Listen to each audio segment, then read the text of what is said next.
이제 우리 다 같이 주악에 맞추어 묵도하심으로 주일날 2부 예배를 시작하겠습니다.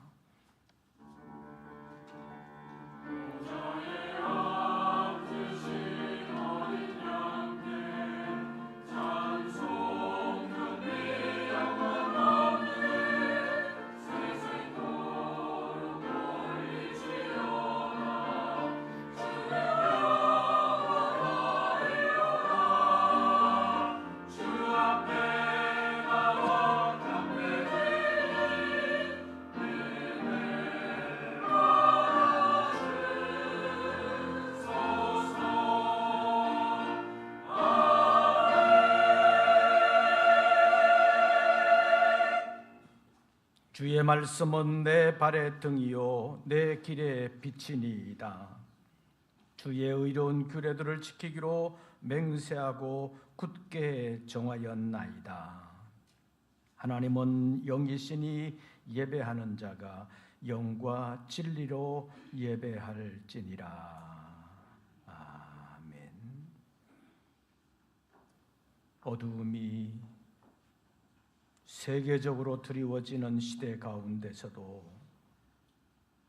빛이신 하나님 앞에 나와 심령이 밝아지고 삶으로 하나님께 영광 돌리기를 원하는 사랑하는 권속들이 예배의 자리로 찾아 나와 머리를 숙입니다. 하나님 이 시간 찾아와 주시옵소서, 말씀하여 주시옵소서. 한 주간 동안 저희들의 삶을 붙들어 주시고 인도하여 주시옵소서. 삶이 예배가 될 수 있도록 하나님 강권하여 주시옵소서. 이 시간 우리 가운데 찾아와 주시고 심령들을 어루만져 주시며 사랑하는 종들을 새롭게 하여 주시옵소서. 우리 주 예수 그리스도의 이름으로 기원하옵나이다. 아멘. 사도신경 세보정본으로 우리의 신앙을 함께 고백하겠습니다. 나는 전능하신 아버지 하나님 천지의 창조주를 믿습니다. 나는 그의 유일하신 아들 우리 주 예수 그리스도를 믿습니다.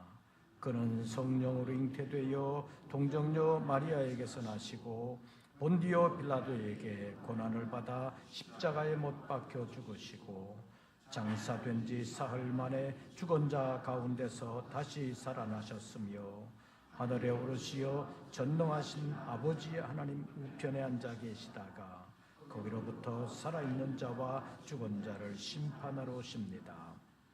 나는 성령을 믿으며 거룩한 공교회와 성도의 교제와 죄를 용서받는 것과 몸의 부활과 영생을 믿습니다. 아멘. 찬송가 28장입니다.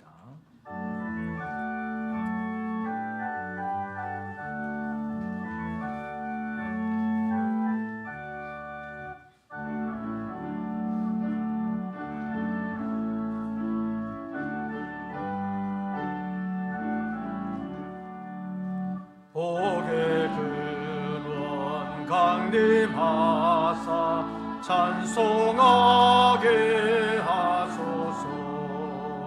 한량 없이 자비하신 측량할 길 없도다.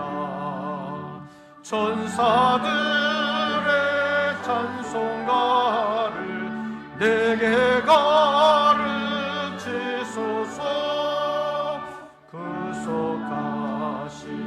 그 사랑을 항상 찬송합니다. 주의 크신 도움 받아 이때까지 왔으니 이와 같이 천국에도 이르기를 바라네. 하나님의 품을 떠나 죄에 빠진 우리를 예수 구원하시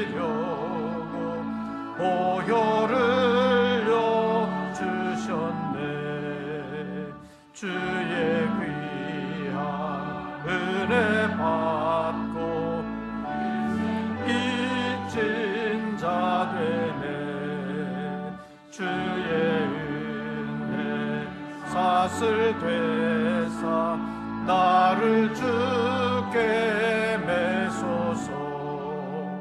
우리 마음은 연약하여 범죄하기 쉬우니 하나님이 받으시고 천국인을 지소서.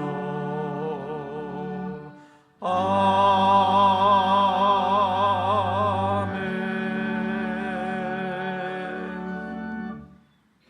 오늘의 성시교독은 62번입니다.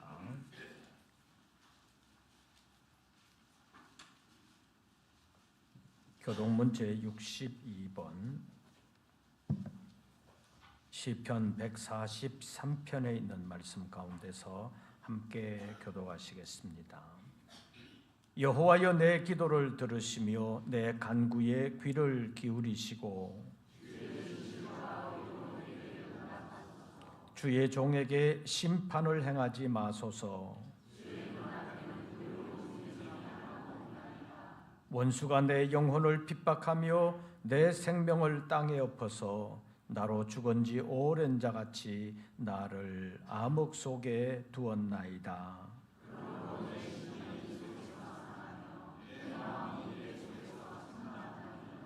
내가 옛날을 기억하고 주의 모든 행하신 것을 엎조리며 주의 손이 행하는 일을 생각하고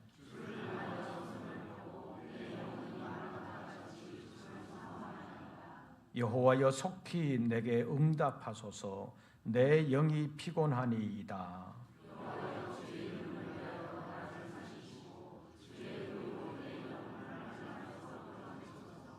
주의 인자하심으로 나의 원수들을 끊으시고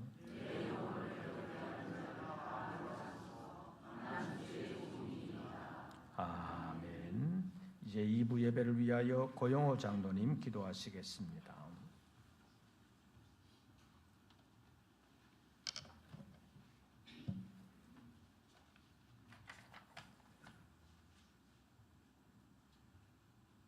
은혜의 주 하나님, 아름답고 풍성한 결실의 계절 가을을 허락해 주시고 10월 첫 주일 주회전에 나와 우리 주 하나님을 경배하게 하시니 감사합니다. 결실을 계절에 맞아 그동안 수고하여 가꾸었던 오곡백과를 풍성한 열매로 수확할 수 있도록 농부들에게 기쁨을 주시니 감사합니다. 여름철 무더위와 이상기온 가운데서도 풍성한 가을을 주신 하나님, 저희들도 수확을 기다리는 농부의 마음과 같이 지난 날을 돌아봅니다. 어느덧 10월을 맞이했지만 저희들은 믿음 안에서 성숙한 그리스도인으로 살지 못하고 분주한 일생을 핑계삼아 우리의 마음과 생각은 세상과 더 가까이 있었음을 고백합니다. 주님, 우리의 허물과 죄를 용서하여 주옵소서. 지난 날 동안 믿음의 사람으로 바르게 살지 못했던 저희들, 그리스도를 본받는 믿음의 사람으로 새롭게 변화되기 원합니다. 우리의 마음이 주님께로 늘 향하게 하시고 세상 가운데 살아가지만 주님의 지혜와 인도하심으로 세상의 소리에 마음 빼앗기지 아니하고 우리 한 사람 한 사람이 주님의 자녀로 믿음의 사람으로 세워주셨음을 감사하며 오직 주님만을 섬기며 믿음으로 살게 하옵소서.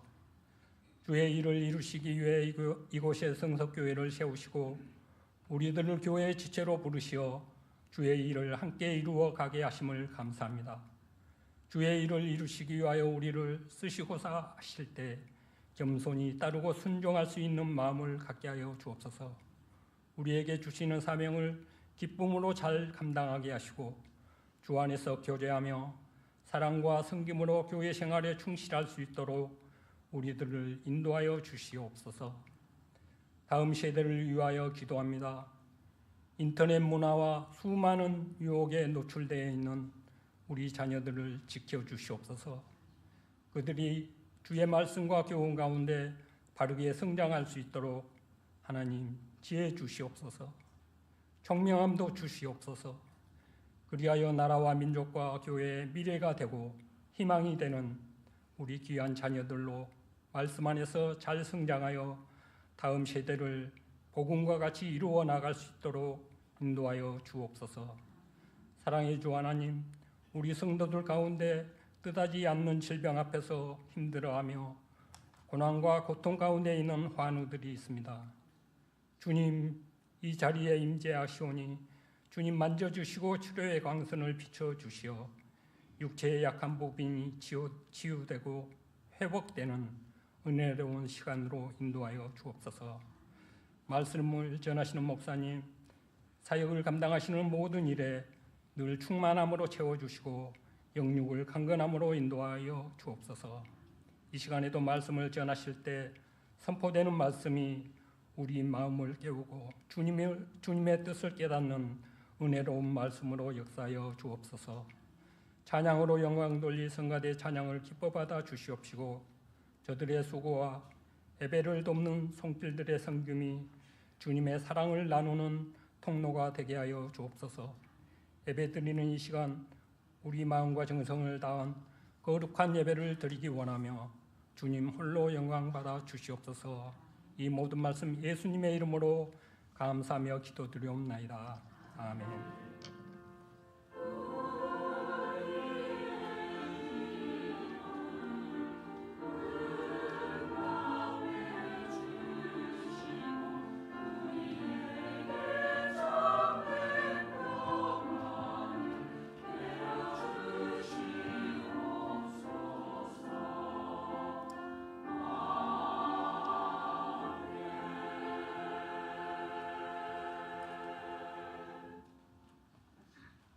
오늘 우리에게 주시는 하나님의 말씀을 찾습니다. 신약성경 베드로후서 제1장입니다.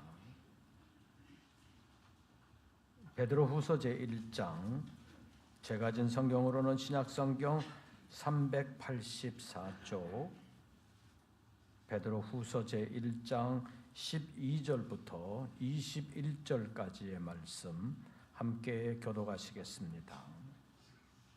12절 말씀을 제가 먼저 봉독합니다. 그러므로 너희가 이것을 알고 이미 있는 진리에 서 있으나 내가 항상 너희에게 생각나게 하려 하노라.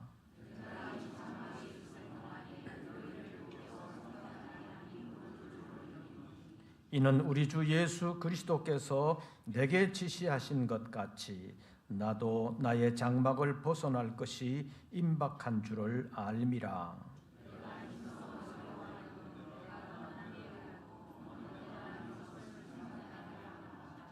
우리 주 예수 그리스도의 능력과 강림하심을 너희에게 알게 한 것이 교묘히 만든 이야기를 따른 것이 아니요 우리는 그의 크신 위엄을 친히 본 자라.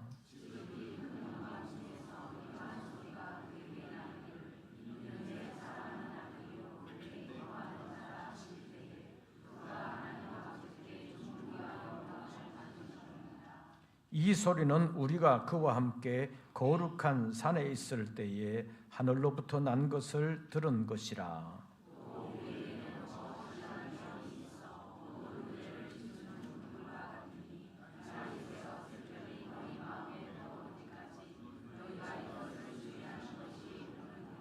먼저 알 것은 성경의 모든 예언은 사사로이 풀 것이 아니니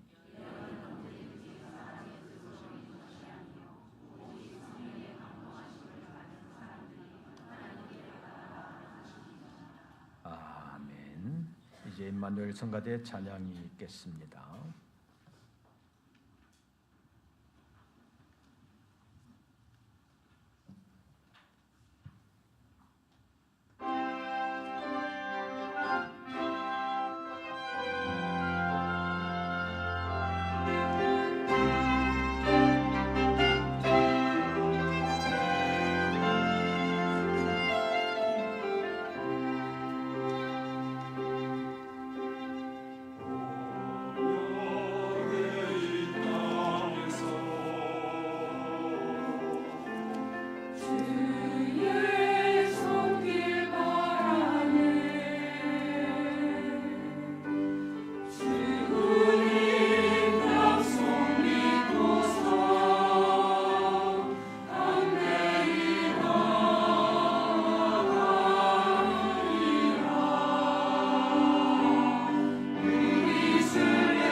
모든 권속들에게 우리 주님의 은혜와 평강이 함께 하시기를 축원합니다. 벌써 10월이 됐네요. 벌써 9월이 됐다는 얘기를 한 것이 엊그제 같은데 한 달이 지나갔습니다. 좀 시원해졌어요?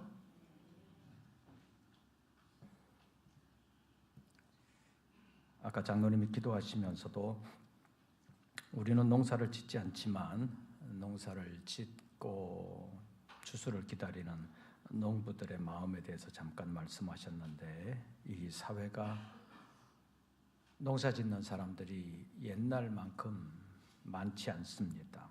어쩌면 거의 대부분이 농사를 짓지 않는데, 그러면서도 자연을 떠나서는 살 수 없는 것이 우리 사람인 것을, 그래서 농사를 덕보지 않고는 아무도 살 수 없다고 말할 수 있습니다. 그래서 자연을 통해서 역사하시는 하나님의 은혜를 생각해야 합니다. 그래서 하나님을 좀 더 알고 하나님과 가까이 함으로 하나님께서 이 시대 가운데서도 하나님의 뜻을 이루어 가신다라는 것을 잊지 말아야 한다고 볼 수 있습니다. 요즘 한국 교회를 보면서 제2의 종교개혁이 일어나야 된다, 그런 말들을 하는 것을 종종 듣습니다. 올해가 독일에서 종교개혁이 일어난 지 벌써 507주년이 되는 해입니다. 그런데 왜 제2의 종교개혁이 일어나야 된다고 사람들이 말하는 것이겠습니까? 사람들이 볼 때 교회가 교회로서의 역할을 제대로 하지 못한다라고 생각하기 때문입니다. 교회가 일반적인 시각으로 볼 때 자기들의 마음에 들지 않는다고도 볼 수 있습니다. 또 교회 안에서 내부적으로 볼 때 성경 말씀대로 살지 않는다고 판단할 수도 있습니다. 그래서 우리는 이 시대를 살아가면서 외부인들이, 불신자들이 교회를 어떻게 보느냐, 그런 시각에 대하여 완전히 도외시해서는 안 된다고 말할 수 있습니다. 왜냐하면 그들이 교회를 바라보는 시각이 올바르기 때문이 아니라 그들은 우리의 전도 대상자들이기 때문입니다. 전도 대상자들의 마음을 얻지 못하면 전도의 문을 열기가 상당히 어렵습니다. 그런데 우리의 눈을 돌려 이 사회를 보면 사회 또한 곳곳에서 사람들의 강팍한 마음에서 비롯된 집단 이기주의, 자유방임을 넘어 자유방종주의로 흐르고 있는 이 사회를 볼 수가 있습니다. 신앙적으로 본다면 이 사회는 무신론이 팽배해지고 있습니다. 그래서 성경의 하나님을 부정하고 성경의 하나님을 대적하는 목소리들이 이미 많이 커진 것을 우리가 볼 수 있고, 하나님을 대적하는 일들을 하면서도 하늘을 두려워하지 아니하는, 스스럼 없이 하나님을 대적하는 시대가 되었다고 말할 수 있습니다.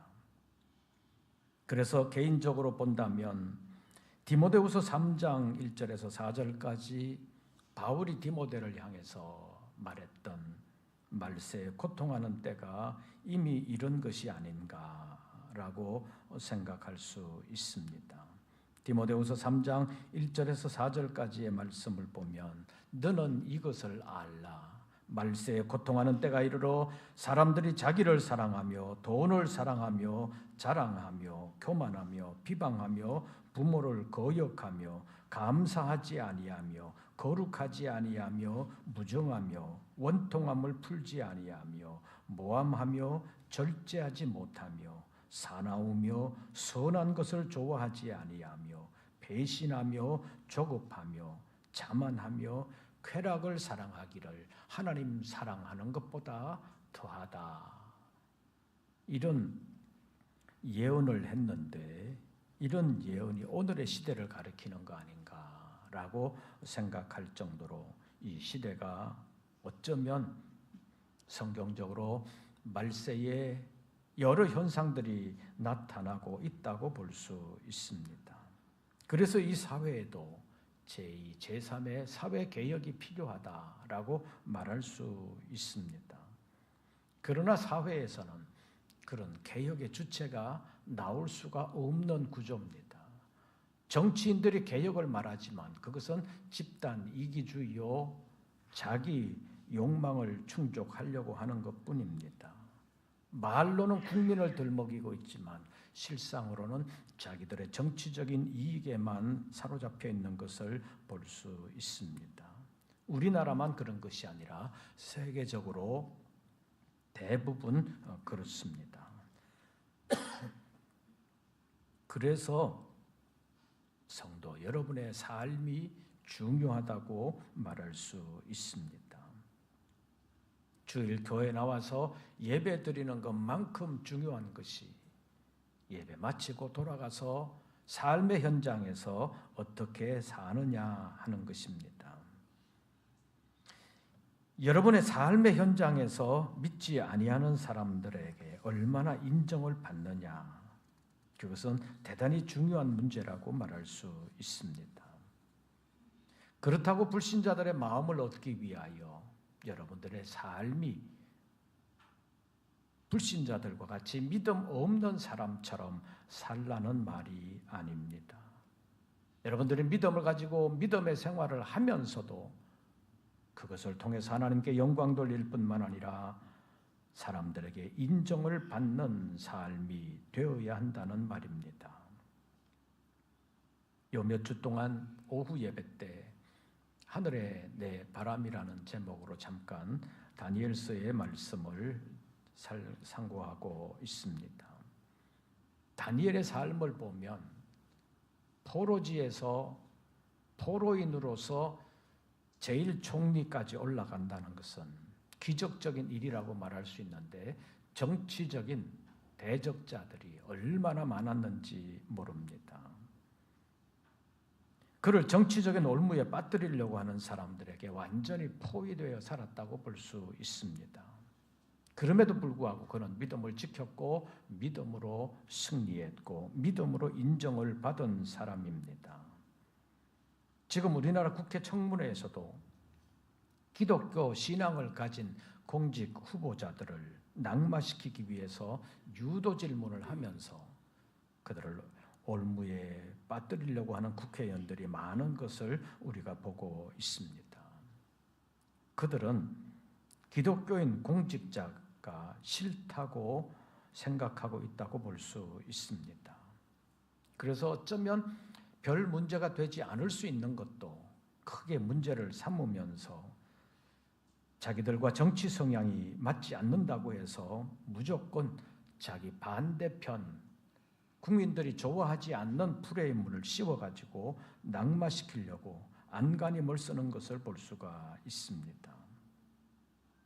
이러한 세상에서 우리가 신앙생활하기가 정말 어렵습니다. 그렇다고 해서 세상의 입맛에 맞추어가는 생활은 신앙적인 선택이 아니라고 볼 수 있습니다. 그동안 믿는다고 하는 사람들이 침묵하면서 살아온 세월이 반기독교 세력들에게는 암묵적인 동조가 되어서 오늘의 사태가 생겼다고도 볼 수 있습니다. 그래서 우리는 일반인들의 시각을 무시해서는 안 되지만 신앙적인 관점에서 옳지 않은 것에 대해서는 분명한 목소리를 낼 필요가 있습니다.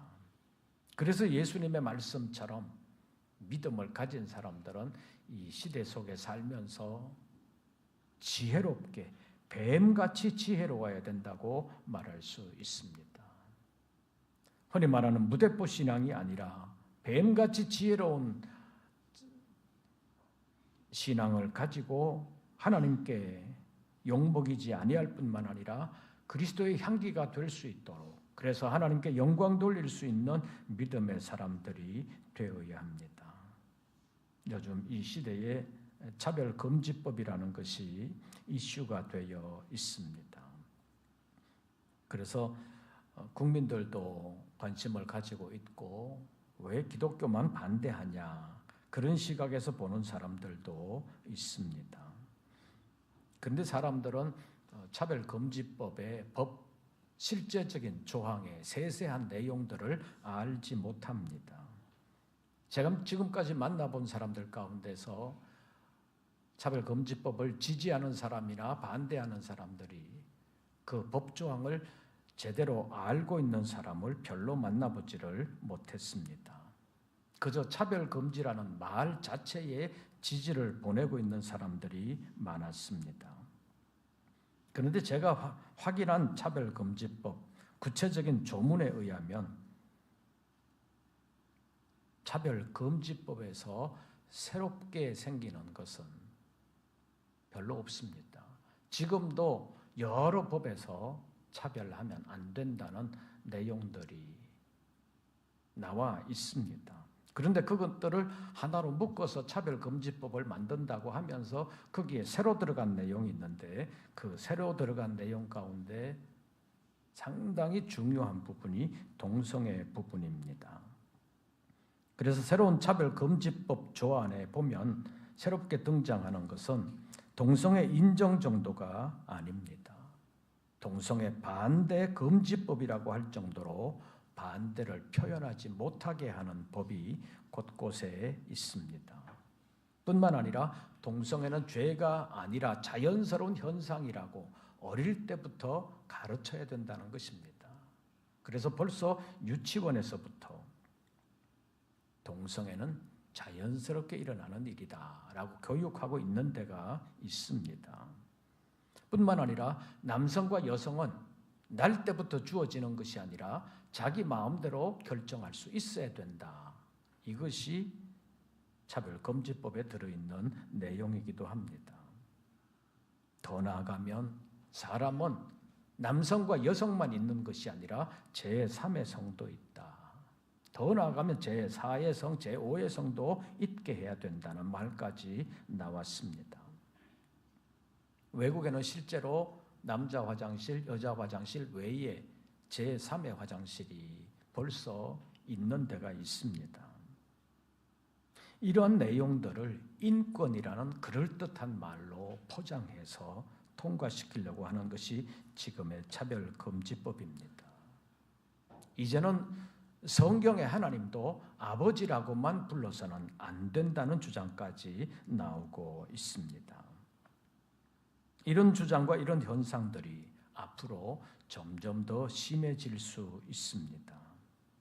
이럴 때 우리 믿는 사람들이 어떻게 처신을 해야 되느냐? 세상이 그렇게 가는 것인데 어떡하냐?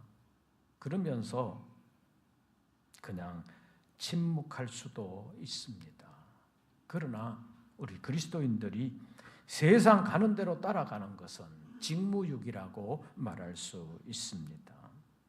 예수님은 마태복음 제5장에서 제자들에게 너희는 세상의 소금이라고 말씀하시면서 만일 소금이 그 맛을 잃으면 무엇으로 짜게 하겠느냐? 후에는 다만 버려져서 사람들에게 밟힐 뿐이라고 말씀하셨습니다. 소금이 소금으로서 이 역할을 감당하기 위해서는 음식물 속으로 녹아 들어가야 합니다. 그것처럼 여러분들의 삶이 세상 속으로 녹아 들어가서 하나님의 생명을 세상 속에 나타나게 해야 된다고 말할 수 있습니다. 또 예수님은 너희는 세상의 빛이라고 말씀하시면서 너희가 등불을 켜서 말 아래 두지 아니하고 등경 위에 둔다고 말씀했습니다. 그때 말이라는 것은 그 사람들이 타고 다니는 말이 아니라 옛날 여러분들 가정에서 뭘 될 때 그 있잖아요. 쌀 한 대 뭐 이렇게 될 때 돛박 있잖아요. 그 조그만 돛박 말고 조금 더 큰 거 있죠? 그거 뭐라 그래요? 그거 말이라고 그러잖아요. 불을 켜가지고 그 말통 속에 두면 불을 켠 거나 안 켠 거나 뭐 마찬가지라는 거지요. 그래서 불을 켜서 그런 말 아래에 두는 게 아니라 등경 위에 둬서 밝히는 것이 본래 등불의 사명이 아니냐. 너희는 세상의 빛이다. 그러니까 너희 빛을 사람 앞에 비추게 해서 사람들이 너희 착한 행실을 보고 하늘에 계신 하나님께 영광을 돌리게 하라고 예수님께서 말씀하셨습니다. 이 말씀을 통해서 보면 그리스도인들은 세상의 소금과 빛으로서의 직무를 잘 감당하라는 교훈의 말씀입니다. 만약 그 직무를 제대로 감당하지 않는다면 마치 버려진 소금이 짓밟히게 되는 것처럼 예수 믿는 사람들도 결국에는 짓밟히게 된다라는 경고의 말씀이 되기도 하는 것입니다. 그렇다면 우리가 이런 사명을 올바르게 감당하기 위해서 어떻게 해야 되느냐? 첫째로 하나님의 말씀인 성경을 알아야 합니다.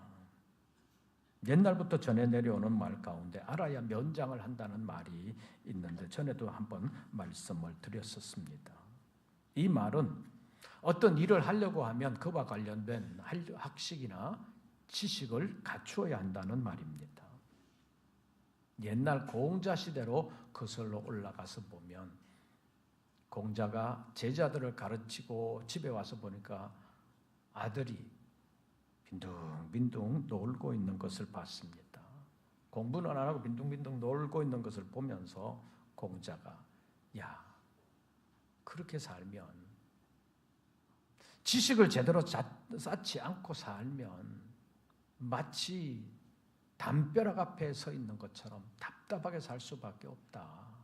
그러니까 담벼락 앞에 서는 것을 면하려면 공부해야 된다, 알아야 된다, 이런 말을 했는데 그것이 면장이라는 말이 들어갔습니다.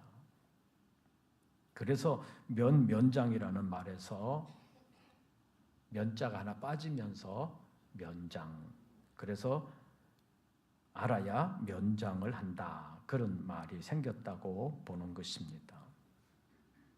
이런 관점에서 보면 신앙적으로 살려고 하면 우리가 어떻게 해야 되느냐, 어떻게 사는 것이 신앙적으로 사는 것인지를 올바르게 알아야 합니다. 우리 기독교가 들어온 지 140여 년이 됐는데 기독교 전래 초기에 우리나라 사람들은 그 당시 유교적인 전통에 아주 깊숙이 들어가 있었습니다. 그래서 하나님을 섬긴다고 하는 사람들도 유교적인 전통을 제대로 버리지 못하고 그 전통으로 하나님을 섬긴다고 하는 사람들이 많았습니다. 왜냐하면 예수 믿는다고 하나님을 섬기겠다고 교회 오기는 했는데 성경이 없으니까 어떻게 섬기는 것인지를 잘 몰랐기 때문입니다. 우리의 신앙은 성경에 근거해야 되고 성경대로 살아야 합니다. 그런데 16세기 종교개혁이 일어나기 전까지는 성경을 알 수가 없었습니다. 왜냐하면 자기 말과 글로 된 성경이 없었기 때문입니다. 사제들이 예배에서 성경을 사용하기는 했지만 그 성경은 라틴어로만 된 성경이기 때문에 사제들도 라틴어를 정통하지 못하면 제대로 읽지도 못하고 읽어도 무슨 뜻인지를 잘 모르는 것이 그때의 성경이었습니다. 그러다가 루터의 종교개혁 이후에 성경은 각 나라 말로 번역돼야 된다. 자기 글로 성경을 읽을 수 있어야 제대로 된 신앙생활을 할 수 있다. 그래서 독일에서부터 독일어 성경이 나오게 되면서 세계 각국으로 자기 나라 말로 된 성경이 나오기 시작했습니다. 그때부터 비로소 성경을 사람들이 읽을 수 있게 된 것입니다. 읽어보니까 잘못된 거 많았구나. 지금 우리의 신앙생활이 성경에 부합하지 않는 것이 많구나 하는 것을 발견하게 된 것입니다. 그래서 이제 우리는 우리 글로 된 성경이 우리에게 있다는 사실에 감사해야 합니다. 우리나라는 옛날부터 인쇄술이 발달했기 때문에 세계로 나가는 여러 성경들이 세계 말과 글로 돼 있는 세계 성경들이 우리나라에서 인쇄되어 나가는 것이 굉장히 많습니다. 그래서 우리는 성경을 대할 때 귀한 줄을 모른다고도 볼 수 있습니다. 성경 귀한 줄 알아야 합니다. 그리고 성경의 내용을 알아야 올바른 신앙생활을 할 수 있다는 사실을 알고 성경을 가까이 하는 여러분들 되시기를 바랍니다. 옛날부터 가을만 되면 많이 내려오는 얘기 있죠. 천고마비. 그러면서 사람들은 책을 가까이 해야 된다. 가을은 독서의 계절이다. 뭐 그런 말들도 많이 했습니다. 이제 성경을 가까이 하는 우리 모든 권속들 되시기를 바랍니다. 두 번째로 성경의 내용은 실천에 갈 때 유익이 있다는 사실을 아시기를 바랍니다. 성경이 우리에게 주어진 것은 우리로 하여금 성경의 내용을 알게 하려는 데 그치는 것이 아닙니다. 성경이 주어진 궁극적인 목적은 성경을 통해서 하나님의 뜻을 알고 그 말씀대로 살게 하려는 데 목적이 있습니다. 행함을 강조하는 야고보서에 보면 너희는 믿음 말씀을 행하는 자가 되고 듣기만 하여 자신을 속이는 자가 되지 말라고 했습니다. 야고보서 2장에서는 행함이 없는 믿음은 죽은 것이라고 했습니다. 마치 영혼이 없는 몸이 죽은 것과 같다고 비유적으로 말하고 있습니다.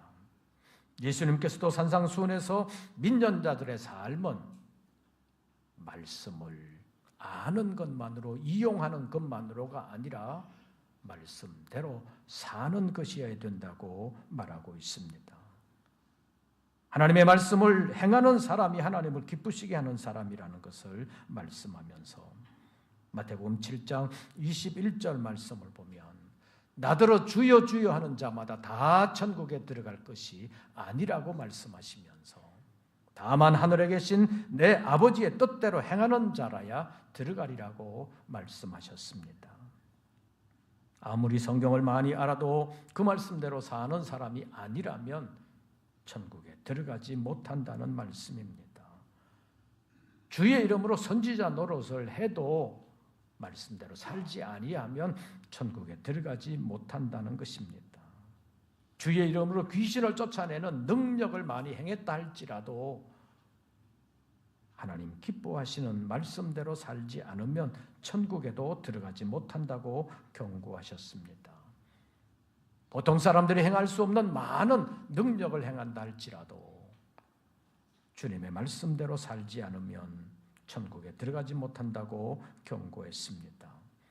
그런데 그런 사람이 한두 사람이 아니라 많을 것이라고 경고하셨습니다.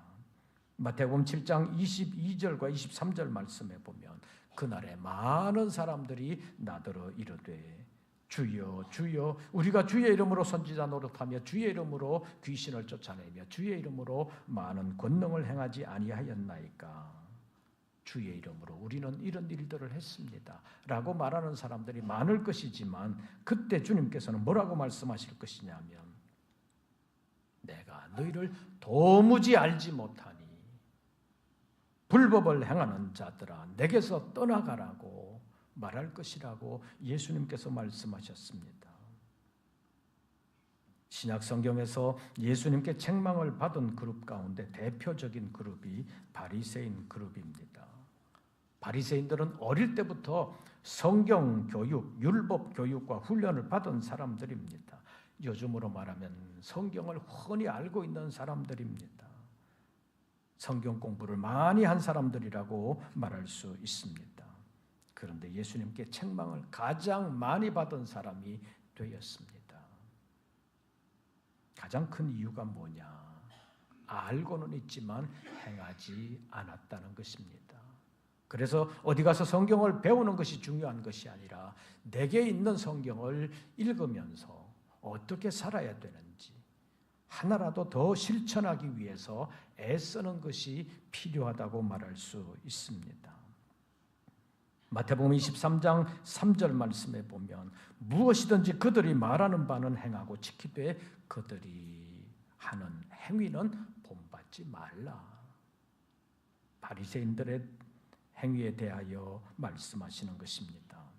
바리새인들은 말만 하고 행하지 않는 자들이라고 예수님께서 말씀하셨습니다.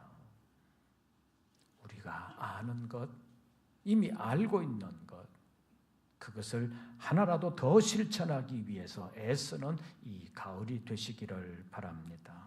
하나님께서 그것을 기쁘게 여기시고 그를 도와주시며 그의 삶 속에서 함께해 주실 줄로 믿습니다. 마지막으로 성경은 가장 확실한 하나님의 뜻을 담고 있다는 사실을 우리가 알아야 합니다.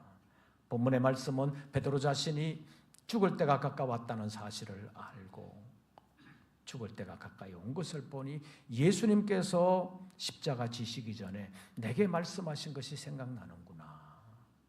그때 예수님께서 내게 그렇게 다짐해 주지 않으셨더라면 내가 지금 어떤 사람이 되었을까라는 것을 생각하면서 베드로도 내가 이제 얼마 남지 않았는데 내 후배들에게 진리의 말씀을 다시 한 번 더 확인시켜 주는 것이 좋겠다라고 해서 이 편지를 쓴 것입니다.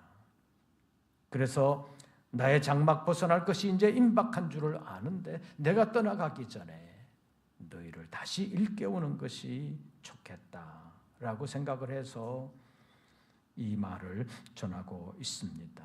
그래서 베드로는 믿음의 후배들에게 주님의 뜻을 확실하게 전하고 싶었습니다.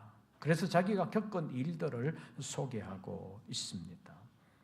그러면서 오늘 본문 16절에서 18절까지의 말씀에 보면 우리 주 예수 그리스도의 능력과 강림하심을 너희에게 알게 한 것이 교묘히 만든 이야기를 따른 것이 아니라고 말하면서 우리는 그의 크신 위엄을 친히 본 자라고 말했습니다. 우리는 보고 들은 것을 말하는 것이다. 그것을 분명하게 말했습니다. 지극히 큰 영광 중에서 하늘에서 음성이 있어 말하기를 이는 내 사랑하는 아들이요 내 기뻐하는 자라 하는 음성을 들었다는 것입니다. 이것은 변화산에 있을 때 예수님께서 변화하시는 모습을 보고 하늘에서 내리시는 하나님의 음성을 들은 것을 베드로가 말하는 것입니다. 확실하게 보고 들었다는 것입니다. 그런데 베드로는 그것만 말하는 것이 아닙니다. 본문 19절, 20절 보시죠. 19절 다 같이 읽습니다. 또 우리에게는 더 확실한 예언이 있어 어두운 데를 비추는 등불과 같으니 날이 새어 샛별이 너희 마음에 떠오르기까지 너희가 이것을 주의하는 것이 옳으니라. 내가 보고 들은 것보다 더 확실한 예언이 있다. 그게 뭐냐? 그것이 성경이라는 것입니다. 그래서 20절 보시죠. 먼저 알 것은 무엇은? 성경의 모든 예언은 사사로이 풀 것이 아니다. 나도 확실하게 보고 들었지만 그것보다 더 확실한 예언은 성경의 예언이다. 다시 말하면 성경 말씀이다 라는 것을 베드로는 분명하게 말하고 있습니다. 성경은 하나님의 뜻을 가장 확실하게 우리에게 알려주는 책이라고 말할 수 있습니다. 그래서 성경은 하나님의 말씀이라고 부르는 것입니다. 우리가 믿는 내용을 요약하고 있는 장로교 12신조 가운데 첫 번째가 신구약 성경은 하나님의 말씀이다라는 선언입니다. 신구약 성경은 하나님의 말씀이니 신앙과 행위에 대하여 정확무한 유일의 법칙이다. 이렇게 정리해 놓았습니다. 우리의 믿음이 올바른지 우리의 행위가 올바른지 어떻게 아느냐? 성경에 비추어 보아야 된다는 것입니다. 오늘날 이 사회는 그리고 앞서서 말하는 정치인들은 국민의 뜻이라는 것을 누차 말하고 있습니다. 그들이 말하는 국민은 전에도 말씀드렸다시피 전체 국민도 아니요 자기를 지지하는 국민입니다. 그것도 우리나라 전체적으로 보면 반반 정도밖에 안 되는데 자기들끼리는 다 국민의 뜻이라고 말하면서 자기들의 뜻만 관철하려고 하는 것을 볼 수 있습니다. 어디에 비춰봐야 되느냐? 하나님의 말씀인 성경에 비춰봐야 한다는 것입니다. 그래서 성경을 알아야 이 시대 속에서 시대의 조류에 휩쓸리지 아니하고 믿음을 지켜나갈 수가 있는 것입니다. 누구의 책을 본다든지 누구의 간증을 듣는다는 것이 중요한 것이 아니라 더 확실한 예언이 있다. 그것은 성경이라는 사실을 알고 이 가을에 성경을 가까이 하시면서 내게 있는 성경을 읽으면서 성령의 조명함이 있기를 바라고 그 성경 말씀을 보면서 깨달은 것을 하나라도 더 이루어드리기 위하여 애쓰는 가운데 하나님께 더 가까이 나아가고 하나님의 인도함을 받고 하나님의 보장을 받는 우리 모든 권속들 되시기를 주의 이름으로 축원합니다. 기도하겠습니다. 어려운 시대를 만났습니다. 믿음 지키기가 너무나도 어렵습니다. 그래도 믿음 지키기 위하여 노력하고 하나님의 말씀을 하나하나 이루어 가려고 할 때 하나님이 도와주실 줄로 믿습니다. 하나님이 보장해 주실 줄로 믿습니다. 있는 그 자리에서 우리가 그리스도인인 것을 아름답게 나타낼 수 있는 우리 모든 권속들 되게 하여 주시옵소서. 예수님의 이름으로 기도하옵나이다. 아멘. 찬송가 203장을 부르시면서 준비하신 예물 드리겠습니다.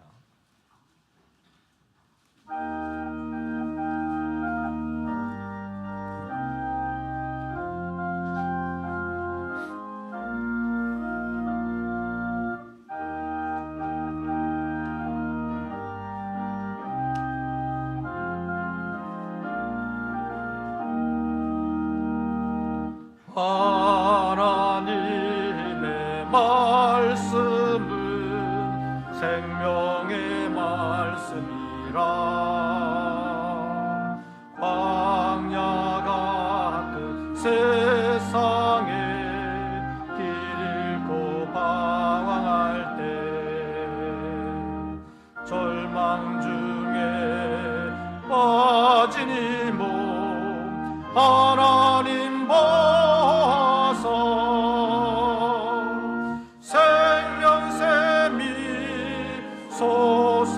솟아나와 새 힘이 넘칩니다. 하나님의 말씀은 은혜의 말씀이라 누구든지 믿고서 참으로 회개하며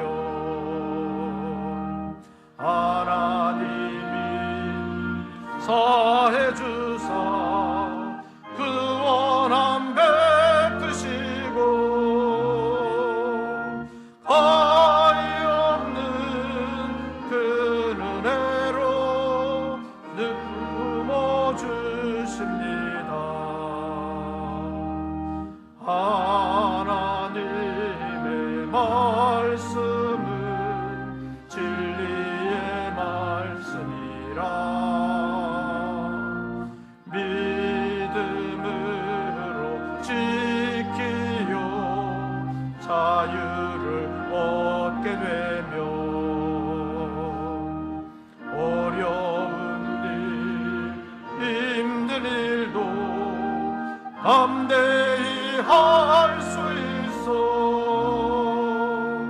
온전하신 말씀으로 승리케 하십니다. 하나님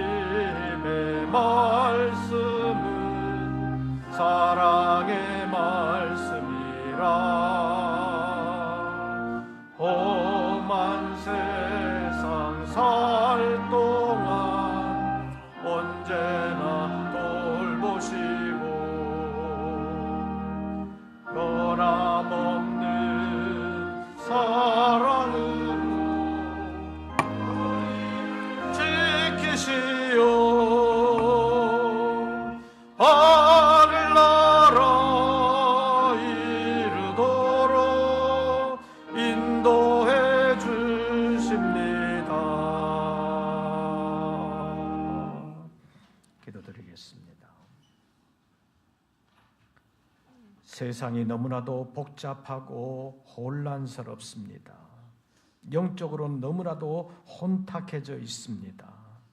하나님, 때마다 일마다 우리 모든 권속들을 평강으로 인도하시되 하나님의 말씀으로 인도해 주시옵소서. 필요할 때마다 말씀이 생각나게 하시고 그 말씀이 지혜가 되고 능력이 되어 세상을 이겨나갈 수 있도록 도와주시옵소서.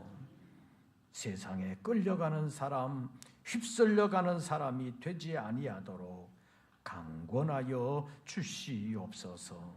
정성으로 예물을 올렸습니다. 수고는 내가 할 수 있으나 수고의 열매까지 책임질 수 없는 것을 아시는 주님, 11조의 예물을 주님께 올렸사오니 사랑하는 종들의 수고의 현장에 함께하여 주사 생업과 직장을 지켜주시옵소서. 수고하는 일들이 헛수고되지 아니하도록 하나님 도와주시옵소서. 우리 하나님께서 말씀의 등불로 인도해 주심으로 실족하지 않게 하시고 어둠을 밝혀나가는 빛으로 썩어져가는 세상을 소금으로 썩지 않게 하는 일에 쓰임받을 수 있는 우리 모든 권속들 되게 하여 주시옵소서. 이것을 위하여 우리가 그리스도인으로서의 직무를 올바르게 감당하며 목소리를 내야 할 때 목소리를 낼 수 있는, 그래서 이 사회가 점점 악의 구렁텅이로 빠져들어가는 것을 막을 수 있는 우리 모든 권속들 되게 하여 주시옵소서. 우리는 힘이 없습니다. 하나님이 역사해 주셔야 되겠사오니 이 나라의 민족을 불쌍히 여겨 주시옵소서. 이 나라의 민족을 지켜 주시옵소서. 말씀으로 인도해 주시옵소서. 이제는 우리 구주 예수 그리스도의 은혜와 아버지 하나님의 크신 사랑과 성령님의 교통하심이 다시 한 번 더 믿음을 새롭게 하기를 원하며 신령한 영적 싸움에서 세상을 이기기를 원하며 다시 새롭게 다짐하는 우리 모든 권속들 위에 이제부터 영원토록 함께 하시기를 축원하옵나이다.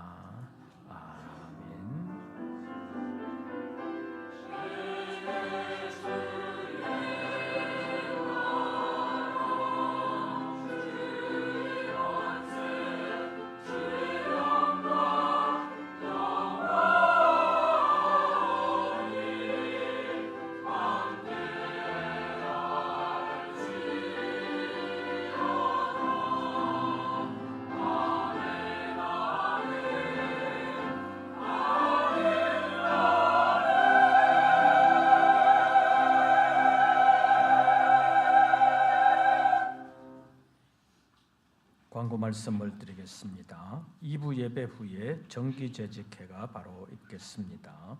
그리고 다음 주일 오후 예배는 제23 남선교회 헌신 예배로 드립니다. 그리고 10월 15일에는 우리 교회가 소속된 용천노회 정기노회가 있겠습니다. 그리고 성경책 표지가 헤어져서 바꾸기를 원하시는 분들은 목행정실로 오늘까지 신청해 주시기를 바랍니다. 나머지 광고들은 주보를 참고해 주시기를 바랍니다. 새로운 한 주간 주 안에서 평안하시고 승리하시기를 빕니다. 이것으로서 2부 예배를 모두 마치겠습니다.